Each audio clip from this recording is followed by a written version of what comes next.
Welcome to day 2 of my back to school series. I already did my day 1 video, which was 10 pieces of advice that I give to high school seniors. Check it out if you haven't already. It's really good advice. Y'all, this is only day 2 of the series. We have 6 more videos to go. Videos every Thursday and Friday. Be sure to hit the subscribe button if you want to see more of my back to school series. Y'all, it's just gonna keep getting better, y'all. Today's video is how I received over 400K in scholarships. How I received over 400K in scholarships. A lot of people have asked me this, like, how did you receive so much scholarship money? Watch the video, y'all. Watch the video. I'm gonna tell you in detail how I got to that point. And I just graduated from high school last year, so this is like recent. So if you want that scholarship money, if you don't want to go to school having to pay out of your pocket, then you need to keep watching this video because I'm gonna spill some real good stuff right here. But let's just get into the video. Okay, so I have this video broken down into 3 sections. So the first section is gonna be like, what do scholarships even ask for? So most scholarships that you apply for, they're gonna ask for 6 things, okay? They're gonna ask for community service. They're going to ask for extracurricular activities. They're gonna ask for your transcript/ACT score, your resume, recommendation letters, and then an essay, okay? Not all ask for an essay, but most of them will ask for an essay. So we're gonna go into detail about each of those 6 things. So number 1, community service. Almost every scholarship I apply for asks about community service, okay? They ask it in different forms, different ways. So this is what you need to do, okay? You need to keep track of your community service, okay? So you need to have a log. You need to put the date, what you did, what organization was for, and then how many service hours you got from it. If you have not logged your hours now, this is the perfect time to start logging it now. You need to make a list because I'm telling you, when you apply for scholarships, they want to know, have you been giving back to your community? This is like super important, so make sure that you keep a log of community service hours. Okay, so how do you find community service hours? Well, you can find community service hours through your church. Your community will have different things. Your school is going to be like the bulk of where your community service hours come from, especially if you're part of clubs like National Honor Society. That club is made for community service. So like, join clubs that will force you to do community service. That way you will have the hours needed for when you apply for scholarships. So number 2 is extracurricular activities. So scholarship communities want to look for someone who's well-rounded. They want to give money to someone they know who's going to do good with the money, okay? So you need to join clubs that interest you. So a club can be a sport, a club can be band, a club can be student council. Join something that interests you, okay? If you like leadership, join student council. If you like playing basketball, then join the basketball team. They want to give their money to someone who is involved. What makes it even better is if you become an officer in your club. So if you're like president of your student council, co-captain, team captain of your team, a section leader in band, even if you're a treasurer, like if you have some type of office in that club, it makes it even more better for scholarships because it shows that you have a form of leadership and they really want to give their scholarships to leaders. And then even some schools give scholarships to you for being an officer of that club. So like, I know some colleges give you money just because you're a student body president of your school. Some give money just because you're president of the National Honor Society. So really try to push for being in an office if you're part of a club, because that gives you like a higher up when it comes to being a part of extracurriculars. And also, you need to keep track of all of your extracurriculars from 9th grade to 12th grade because, like I said, almost every scholarship I apply for asks for, okay, what are your extracurricular activities, okay? And these can be inside and outside of school depending on what the scholarship asks for, but you need to keep a log from 9th to 12th grade of what you've been in because the more you have on there, the better. Number 3, transcript/ACT scores. Most of the scholarships you apply for will ask for these things, and half of the time when you get your transcript, it comes with your ACT scores with it, so it's a 2-in-1. And they will oftentimes ask for a sealed official transcript, okay? So what I would do if I were you is I would start off going to your counselor, going to your school office and requesting for at least 5 sealed transcripts, because as you fill out scholarships, you can have them on hand so you can have them sent out whenever you need to send those out. So what GPA should you shoot for? What ACT score should you shoot for, since they're asking for your transcript and for your ACT scores? It really depends on the scholarship you are applying for, okay? I would say at least try to achieve a 3.0 GPA or higher and at least a 21 or higher on the ACT. Most scholarships don't ask for like the best of the best, okay? But I would at least achieve for those things so you can stand out from the others. Okay, so then the fourth thing is your resume. Okay, so you can create a free resume on Google Docs. They have lots of good templates. That's what I use for my resume. And your resume should not include any pictures of you.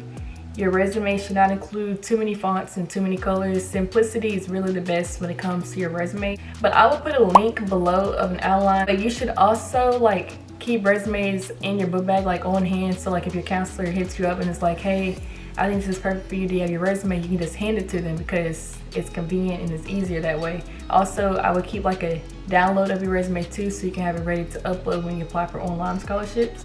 Resumes, a lot of the scholarships I applied for did ask for a resume, and then like I said, I will link below in the description box an outline of a resume so you know what you need to put on it. Number 5 is recommendation letters.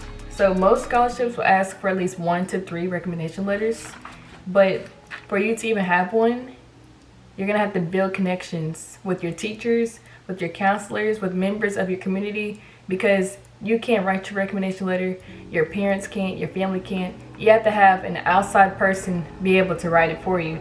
So when you have connections with multiple people, it gives you more options. So when it comes down to it, if you need to ask one teacher but they're quite busy, you have another one you can ask instead. So that's why you want to keep your options open so you can have those letters. And once again, I would keep at least 5 recommendation letters on hand. So what that means is you can go to your teacher and be like, hey, can you write a, let's see, how can I describe this? Can you write a standard recommendation letter for me? So that means instead of the letter being specific, like dear, blah, blah, blah, it'll be like, dear whom it may concern. That way you can use that same recommendation letter for different things you apply for, so that way you don't have to keep asking over and over, can you write this, can you write this, because you're going to be applying for multiple scholarships, and so you want to have multiple recommendation letters on hand that you can use so you can just send them out when needed. Also, another thing, some scholarships are strict about recommendation letters, and they will specify if it needs to be sealed with a signature. So make sure you read, because if you send a recommendation letter in the incorrect format, they won't look at your scholarship. So make sure you read that part carefully. And then the last part, number 6, is the essay part, okay? So the essay topics will vary depending on what scholarship you are applying for. But as you fill out more scholarships down the road, you can easily go back to those previous scholarship essays you wrote and change up the wording and just reuse it. Because like I said, I applied to lots of scholarships, and the beginning part is always the hardest part because you have to write fresh essays. Take the time, read over, make sure it's perfect. You have to write fresh essays over and over for different topics. But once you get to like scholarship number 10, number 6, you can really just use those old essays and change up the wording on it, and it will still apply to the topic question of the new scholarship you're applying for. And also have someone look over it before you submit it. So now that you're fully ready to apply for a scholarship, you have all of your 6 things that you need. Now I'm going to tell you the 4 levels of scholarships, okay? So the first one are local scholarships. These you have a higher percentage of getting because they're local. These can be church scholarships, these can be local sorority/fraternity scholarships, local businesses, and local alumni scholarships as well, okay? The second level is the national scholarships. These are highly competitive. These include like the Coca-Cola scholarship, the Nissan scholarship, scholarships your job provides. So like if you work for Walmart, 9 times out of 10, Walmart will have a scholarship for college students. That Walmart scholarship will be hard to compete for because it's national. And then we have the National Merit and the National African American through the College Board. And I will go into detail about this one because I actually won this one, okay? And this one is actually a pretty good deal. So if you are a junior, okay, take the PSAT test if your school offers it, okay? And it's basically like a baby SAT test, okay? And I know it's quite weird because my area is really ACT based. We don't do any SAT work at all. But my school offered the PSAT 11, that's what it's called, the PSAT 11 test. And you take that test and it's actually, in my opinion, it's not that hard. It's quite easy. It's way easier than ACT. So don't get your hopes up. Try it out. Don't just not do it. At least try it. So I took the PSAT test, right? And so I scored, I believe, in the top 7% in the nation for African American students. And so I received the National College Board African American Recognition Award. And that is a huge deal because there are a lot of colleges who will pay for you just to go to school because you received that award. Some will give you like $2,000 a year, whereas the University of Alabama gives you a full ride. Y'all, a full ride just to go there. So this is a national scholarship that I think you should definitely try. They have it for Hispanics as well. But like I said, they also have the national merit, which you can win through that as well. This is all through the College Board, and if you want to look more into it, be sure to look it up on the College Board website. But that is one that I did get. A couple of my friends also got that award. It's very reachable, even though it's national. Don't let that defeat you. Don't let that get to you. I think you still can do it. Yeah. So number 3, we have school scholarships. These are scholarships that your college provides. So like if I want to apply to Alabama State, the school on Alabama State's website has specific scholarships that you can apply for. Some of them get very specific, like with like the field of study you want to go in. Like they have engineering scholarships if you want to go to be an engineer. Then they have the standard like presidential scholarship for that one as well. And these scholarships, the SAT and your GPA are very important because they will look at that on these type of scholarships, like they will. And these are usually first come, first served. So you need to work hard and apply to these early, because the college doesn't just have money sitting there, okay? They will run out. They have a set amount that they can give out and they will run out, okay? And then number 4, we have in-state scholarships. So these are quite interesting. Most states will pay for you to attend an in-state college. I am from Mississippi, and they have multiple grants, multiple scholarships they will give just if you stay in their state. So I'm just gonna go over one that I personally have, which is the Eminent Scholar. All you need is a 29 minimum on the ACT. This includes your super score. So if you have a 29 super score, they will accept you. And you get paid $2,500 per year for 4 years of college. If you stay in the state of Mississippi, if you go to a Mississippi college, they will pay you. That's $10K for 4 years, basically. You get $10K total from them when you attend your in-state college for 4 years. That's pretty good, okay? So you need to check in with your counselor and look and see if your state offers stuff like that, which I'm pretty sure they do, because your state wants you to stay in their state to go to college so they can get money too. So that's another good way to get scholarship money.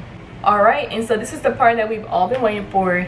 These are tips on how to obtain lots of scholarship money. These are tips that I follow. These are tips that I noticed. These are tips that I discovered as I obtained scholarship after scholarship after scholarship after scholarship, okay? So pay closely attention to these because these will help you for sure.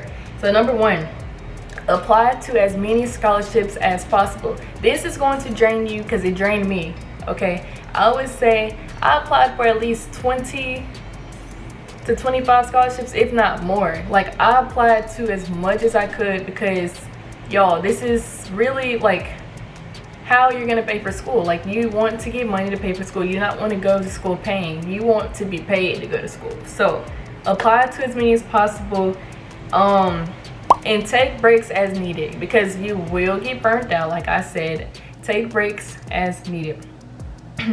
Number 2, apply especially to local scholarships, y'all. This is really the cheat code on how I got so many scholarships. Is I applied to every local scholarship because your community wants to see you win. No one wants to see you win more than your actual community that you're in. I got so much money from my community, like it's crazy. So how do you find out about these like local scholarships? You have to stay in the loop. You have to look around as parents, as family. Look on Facebook. On Facebook, you'll see a couple posts about scholarships here and there. Ask your school, ask your counselor, because a lot of times these local scholarships will go to your high school and be like, hey, we want to give some money up, and they really want someone in this school to get it. You know what I'm saying? Like for example, I received scholarship money from every local sorority chapter in my community because I applied to each one and I got every one, which is crazy. I also got a scholarship from my local orthodontist. So you know, apply to the local ones. I'm stressing to you, please apply to the local ones because they really want to see you win. They will much rather give you the scholarship than give it to someone 10,000 miles away. They want someone in their community to win it. They want to see you in college. They want you to have the money, bottom line. Okay, so number 3, build a great relationship with your counselor. Okay, your counselor is going to be the gateway to a lot of these scholarships. You won't be able to do every one alone. Some scholarships will require a counselor signature. Some will require your counselor to email this document for approval, sign this off. You need to have that relationship with your counselor. So and also your counselors can help you along the way and point things out to you so you can go in the right direction. My counselor, she did a great job with that with me. So make sure that you build that relationship with your counselor. Number 4, I already said this earlier, but I'm gonna restate it again. You need to become involved in your school and in your community, because scholarships won't involve people. Like they want someone who is involved. They just love people who are involved. So most of them don't care if you're at the top of your class. They don't care. They want to see someone who is well-rounded and who gives to the community, who is active in the school. They want to give it to someone who is involved. So make sure you complete your community service and make sure you join school organizations or community organizations. Just get involved. Okay. Number 5 is you need to utilize a planner. If you don't have a planner, then just get a notebook and just write down dates, because you need to have this, like you need it. You need it. So you can keep track of all your deadlines, because the first thing I do when I get a scholarship is I write down when it's due, because there's nothing worse than working so hard on a scholarship and it was already due 2 weeks ago.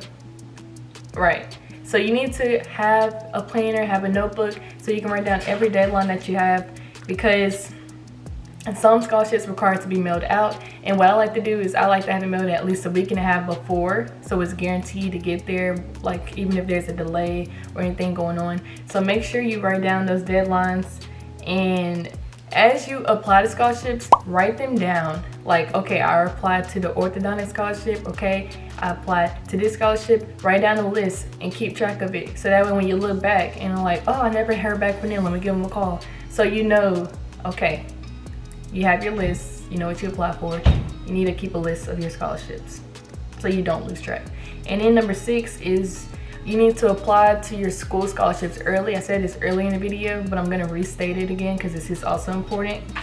I applied to my school scholarships like early, like October is a great time.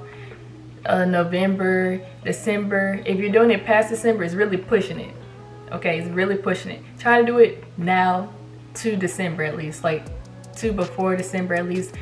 Do it before the end of the year, bottom line. Okay, you want to get these scholarships done quickly for your school scholarships, because they're first come, first serve. Okay, you can be the best one. You can have a 4.0 GPA. You can have 20,000 organizations you're part of. You can have so many community service hours, but if you apply for Alabama State's Alabama University scholarship in May, you're not going to get it because all these other students applied first. So all that money is going to them first. And if the school does have some left, which I doubt it, you'll get lucky or not if you can even get that scholarship. So you need to apply to school scholarships early. And like I said, I would apply October, November, early December. Okay, early December at least, like, you know, the latest, because it is first come, first serve. But that is going to conclude my video today about how I received over $400K in scholarship money. This is all genuine advice I created. I didn't Google this. This is stuff like I specifically went through, experience. Like I said, I'm a fresh graduated senior, so all of this is really recent good advice. And if you have any more good tips for other people, comment it below so we can help out the class of 2023, or any class really, because you can start really applying to scholarships your junior year. So if y'all have any tips, be sure to comment down below for those people. Just be sure to like the video if you enjoyed it. And like I said, hit the subscribe button, because I'm going to be coming back next week with more videos on Thursday and Friday on my back to school series. a lot of stuff I have for y'all because I want to see y'all succeed like I did in high school. And I hope y'all have a great school year, and I'll see you next week.